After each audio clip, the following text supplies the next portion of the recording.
Welcome back to the second episode of the Purgatory and reading of Dante, the comedy. We're going to look at the second canto today and follow up from the last episode. So they emerge out of the lower side of the mountain of the Purgatory, then they meet Cato, and then they walk further down to the shore. And then they see something coming from the seas. So it opens with, "The sun was touching the horizon now, the highest point of whose meridian arc was just above Jerusalem, and night resolving always opposite to him." So this is another nature picture of the sunrise and a reminder of time.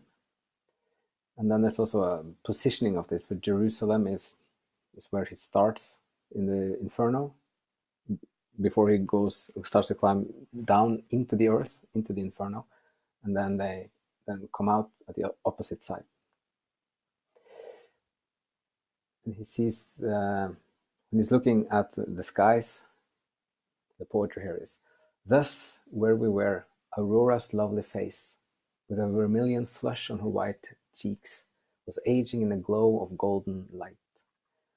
So more and more examples of visual beauty to contrast the first book, and to set the tone and the emotion of hope and brightness. And this is a place for renewal and also rebirth and natural beauty. And then he says, "When suddenly I saw low in the west, like the red glow of Mars that burns at dawn through the thick haze that hovers on the sea.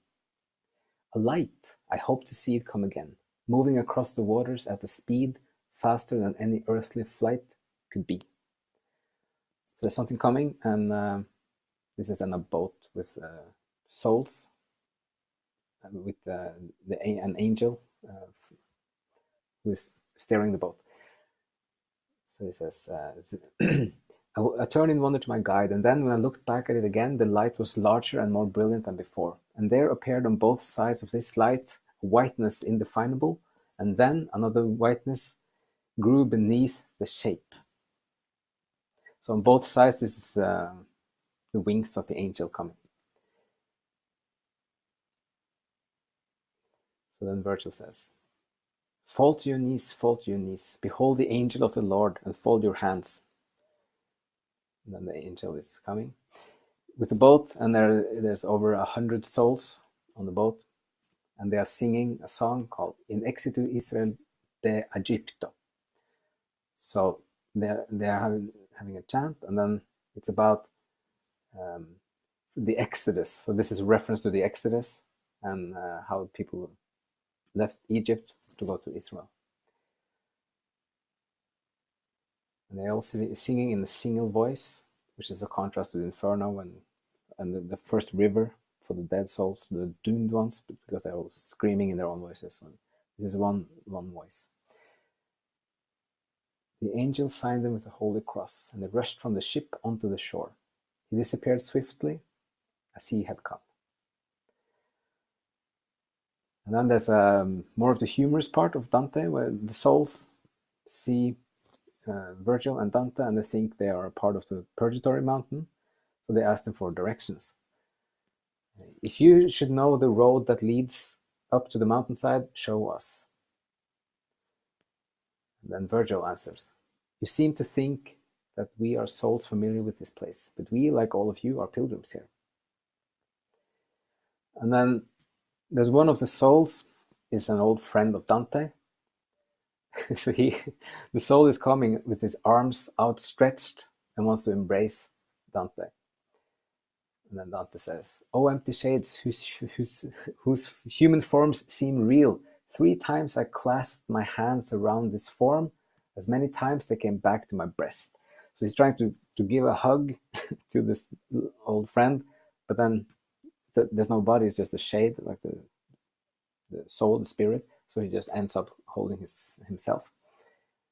"I must have been the picture of surprise, for he was smiling as he drew away, and I plunged forward still in search of him." So this person is then called Casella, and then he starts to sing with his beautiful voice, and then all the other souls are just stopping and listening to this little concert of just like brilliant beauty and pleasure for themselves. And then comes Cato back, and he says, yeah, and while we stood enraptured by the sound of these sweet notes, a sudden cry, "What's this, you lazy souls?" It was a just old man. "What negligence to stand around like this! Run to the mountain, shed that slough which still does not let God be manifest to you." Just as a flock of pigeons in a field, peacefully feeding on the grain and tares, no longer strutting proud of how they look, immediately abandon all their food, flying away seized by a greater need, if something should occur that startles them. So did that new-formed flock of souls give up their feast of song and seek the mountainside, rushing to find a place they hoped was there.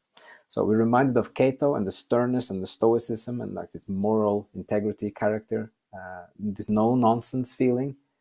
So they have come to the shore and then to do the cleansing process of the purgatory, but then they enjoy the song, and then Cato calls them lazy souls. Get on with it, start working. And it's a symbol of kind of the mood of the second book and the nature of the process. But there's no time to lose in this. You just have to start working to improve things. And the canto ends with, "And we were just as quick to take to flight." So they too start searching for the slope.